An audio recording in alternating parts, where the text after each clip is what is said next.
시청자 여러분 안녕하십니까? 헬로티비 뉴스입니다. 먼저 오늘의 주요 뉴스부터 보고 오시죠.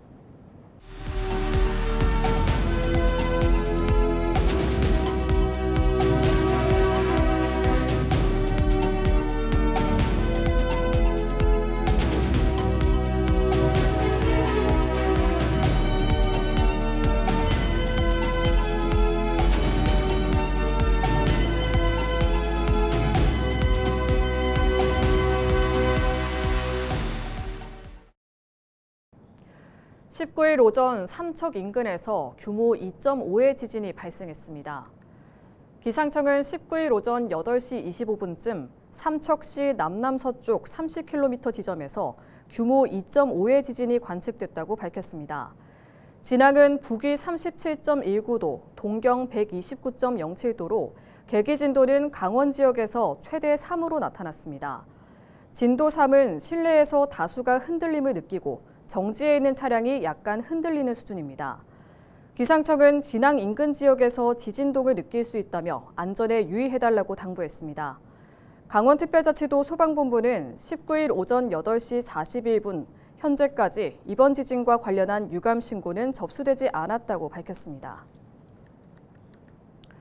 최혁진 국회의원이 원주시의회에 주민자치센터 설치 및 운영조례 일부 개정 조례안에 대해 문제를 지적하며 간담회를 개최했습니다. 최 의원은 간담회에서 원주시의 이번 조례 개정은 정부의 주민자치 정책과 정면으로 반대되는 내용이며 법적 문제가 있다고 지적했습니다.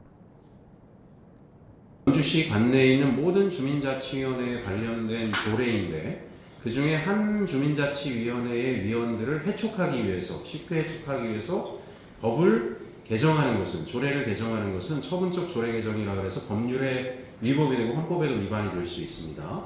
처분적 조례 개정. 원주시의회 개정 조례안을 보면 주민자치위원장 및 위원회, 동장이 위촉을 해제할 수 있다는 내용을 골자로 하고 있습니다.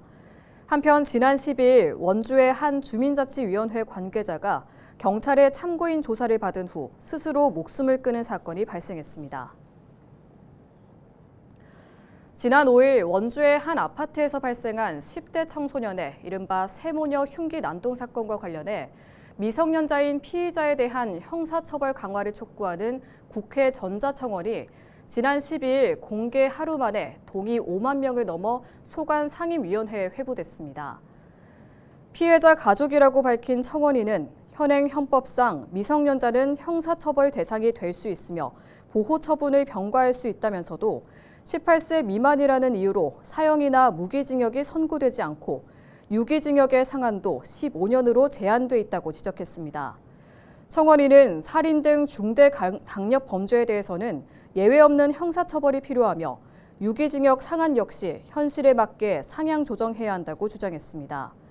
또 피해자 3명 모두 여성으로 신체적 상처를 넘어 평생 지워지지 않을 정신적, 사회적 고통을 입었다며 이번 사건이 우발적 폭력 수준을 넘어선 중대 강력범죄라고 강조했습니다. 해당 청원은 공개 이튿날인 지난 13일 30일 내 5만 명 이상 동의 요건을 충족해 법제사법위원회에 회부됐으며 이후에도 동의가 이어져 19일 오후 2시 기준 6만 2천여 명을 기록했습니다. 한편 청원인은 사건 직후 일부 언론 보도에서 언급된 창피를 주고 무시했다는 표현은 사실에 근거하지 않은 허위라고 밝혔습니다. 원주시가 2026 원주 라면축제의 성공 개최를 위해 삼양식품과 강원특별자치도 경제진흥원과 업무 협약을 체결했습니다.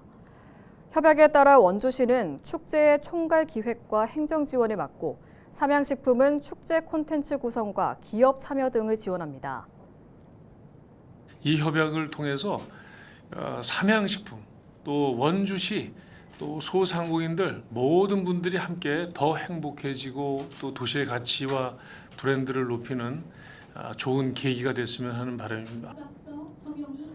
원주시는 원주 라면 축제를 단순한 일회성 행사에 그치지 않고 라면을 매개로 지역 먹거리 산업과 관광 콘텐츠를 연계한 축제로 육성할 계획입니다.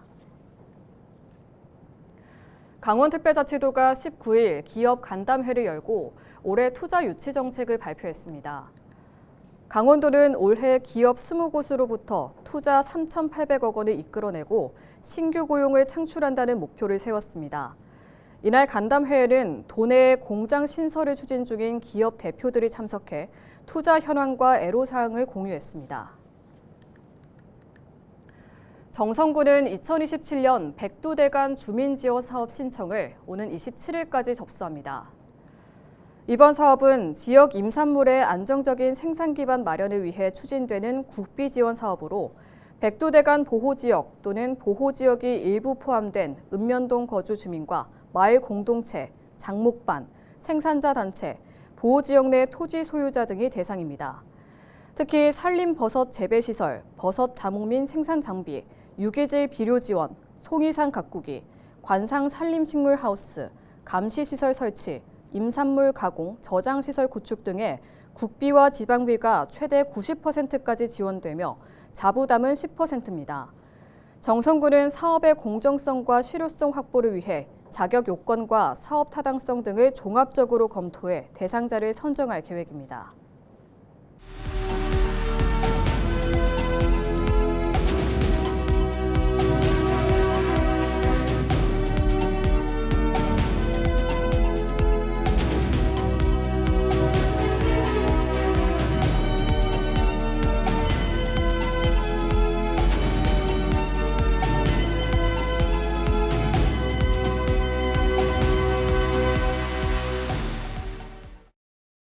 지방 소멸이라는 말이 더 이상 낯설지 않은 시대, 인구는 줄고 학교와 상점은 문을 닫고 있습니다. 그런데 일부 지역에서 사람들을 불러 모으기 위해서 조금 다른 실험들이 시작됐는데요. 스쳐가는 관광이 아니라 청년들이 직접 머물고 일하고 어울리며 지역과 관계를 맺는 프로그램입니다. 특히 외국에서 온 청년들이 즐겼던 작은 마을에서의 경험들은 이른바 K열풍을 타고 온라인과 SNS를 통해 확산되면서 지역을 세계에 알리고 있습니다. 이 변화가 과연 지역에 숨을 불어넣을 수 있을지 전국 곳곳에서 진행 중인 청년 체류형 문화관광 실험을 짚어봅니다.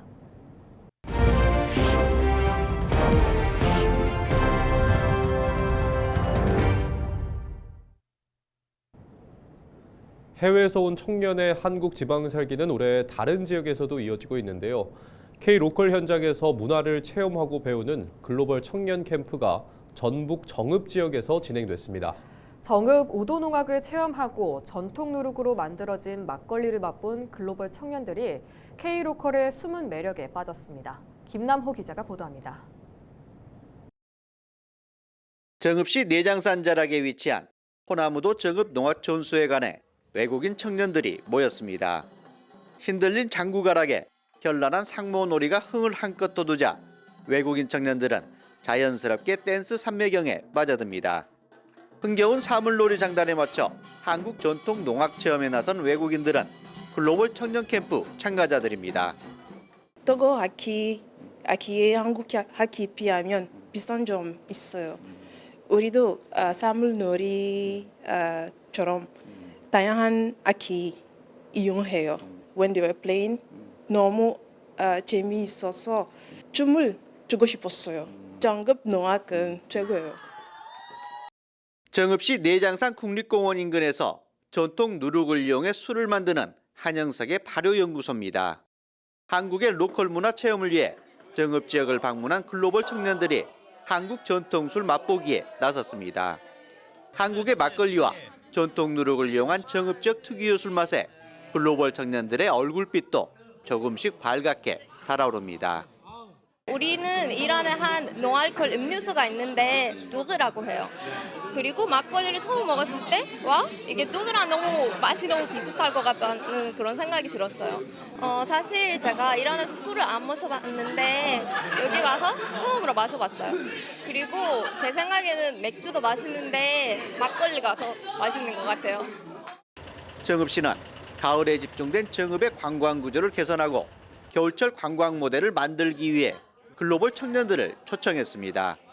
K-로컬 음식과 다양한 정읍 지역 전통 문화를 체험해보고 사회관계망 서비스 콘텐츠 제작과 팀별 과제를 통해 정읍을 국내외에 알리게 됩니다. 이번 글로벌 청년 겨울 관광 캠프는 유유 공공시설을 활용해서 겨울 관광 콘텐츠를 발굴한 정읍형 모델입니다. 글로벌 청년들이 제작한 콘텐츠가 널리 확산되어서 정읍이 사계절 체류형 관광도시로 도약하는 계기가 되길 바랍니다. 캠프 기간 내장산 국립공원과 장금이파크, 동학 농민혁명 유적지를 탐방하는 외국인 청년들, 글로벌 청년들이 경험한 정읍의 매력이 독특한 콘텐츠로 확산되고 있습니다. 한국 술 최고야. 헬로티비 뉴스 김나옵니다. 최근 한국을 방문하는 외국인이 증가하면서 지역 대학에도 외국인 유학생들이 늘고 있습니다. 외국인 학생들이 늘다 보니 지역 대학이 외국인 유학생들의 국내 정착을 돕는 글로벌 허브로 변모하고 있습니다. 이관성 기자가 보도합니다. 경인여대 외국인 유학생 야민 쉬스는 지난해 심한 호흡곤란 때문에 병원에 갔다가 선천성 심장질환 진단을 받았고 수술이 필요한 상황에 놓였습니다. 경제적 사정을 걱정한 경인여대는 부천 세종병원에 협조를 구했고 저소득층 심장병 환자들을 도와온 부천 세종병원은 한국심장재단과 협력해 야민 쉬슨의 수술을 맡았습니다. 수술은 성공적으로 끝났고 야민 쉬슨은 한국에서 새로운 미래를 준비하고 있습니다. 지역 병원과 학교 그리고 심장재단의 도움으로 무사히 수술을 받고 건강하게 생활을 하게 되었습니다. 대학 내 저희 글로벌 인재 정주 지원 센터와 지역 사회에 도움이 없었다면 이렇게 다시 건강하게 생활하지 못했을 겁니다. 몽골에서 온 아느채책은 경인여대 뷰티학과를 졸업하고 지난해 요양보호사학과에 재입학했습니다. 세계적으로 관심인 K-뷰티와 한국 요양보호 분야 전문가가 되기 위해서입니다.